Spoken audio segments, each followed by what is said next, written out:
After days of fighting between the Turkish army, its jihadist allies, and the Syrian Democratic Forces, U.S. Vice President Mike Pence and Secretary of State Mike Pompeo met with Turkish President Erdogan to broker a ceasefire. After the ceasefire announcement, Pompeo traveled here to Jerusalem.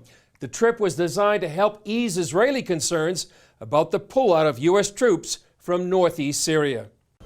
Secretary of State Mike Pompeo met with Israeli Prime Minister Benjamin Netanyahu. Israeli leaders have said little about the U.S. troop pullout from Syria, but many believe they're concerned since the move strengthens Israel's number one enemy in the region, Iran.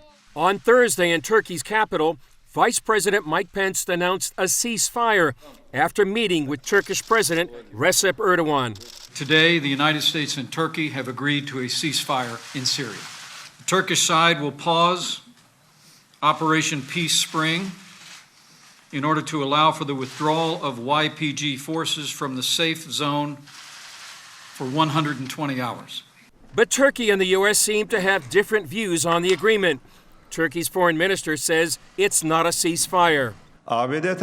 It's a pause. This is not a ceasefire. Taking a pause doesn't mean that our forces there are going to withdraw. But fighting continues in some parts along the Turkish-Syrian border.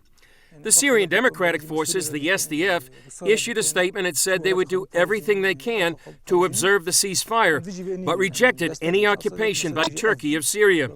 According to the SDF, it only applies to the areas that the Turkish invasion now controls.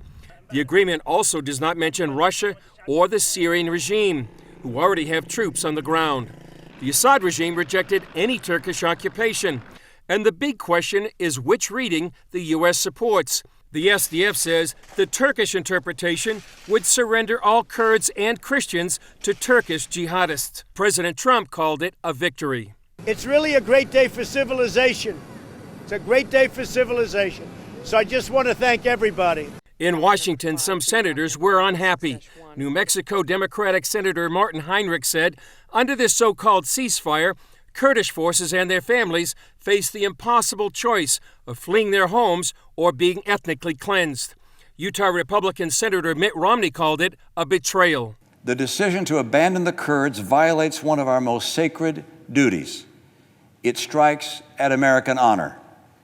What we have done to the Kurds will stand as a blood stain in the annals of American history.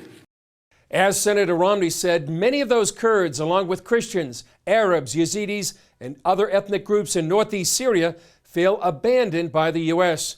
During the ceasefire, CBN's Chuck Holton joined some of those people as they went to recover and bury their dead. He described the scene to Mark Martin on CBN's Newswatch. Chuck, tell us, where are you and what are you seeing? Can you hear me right now? I can hear you, Mark. I am currently looking at a group of people digging through the rubble of a house that was hit with a airstrike, and they're digging bodies out of the rubble. There's probably about 100 people here. It's a civilian convoy that once the ceasefire was announced last night, they put this convoy together, and they came up in civilian vehicles, and they've started attempting to recover some of their dead. Now, they've already dug 4 bodies out of the rubble here in just the last few minutes, and it's the stench is overwhelming. It's obvious that this supposed ceasefire is not really holding. There have been reports of artillery strikes and firefights going on. But we were allowed to pass through FSA lines to get to the spot where I'm standing. So it's still very confused situation out here. Yeah, Chuck, how are the Kurds reacting to the news of that ceasefire? Well, they were jubilant last night, and the whole town of Tal Tamr, where I was just going up.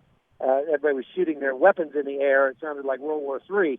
But that celebratory mood has cooled now that they're here and are recovering their dead. They are, there are bereaved women crying all around. I saw a woman retching in the ditch over there.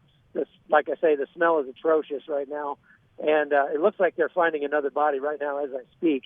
I'm standing in the rubble of a collapsed house, looking down at a bunch of people that are digging through there, trying to recover more of the bodies that are in this collapsed building. What else can you tell us about the people caught in the middle of the fighting? What are they going through? Talk a little bit more about that. Well, everyone we talk to feels so very betrayed by the United States, and they're very upset, very sad about that. They're not angry so much, but just very sad because they had very high hopes for this project that they call Rojava here, that it would be an island of democracy and diversity and freedom of religion in this area. We've talked to a lot of Christians. Many of them are very fearful of Assad's forces coming into this conflict because for some reason that I had not understood before, Assad's forces, they say, are pressing into service any band of military aids that they come across, and these guys don't want to serve in the Syrian army.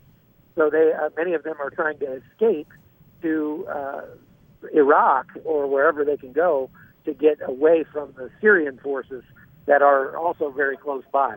Okay. All right, Chuck Holton, thanks so much for that report. Stay safe. Alfa.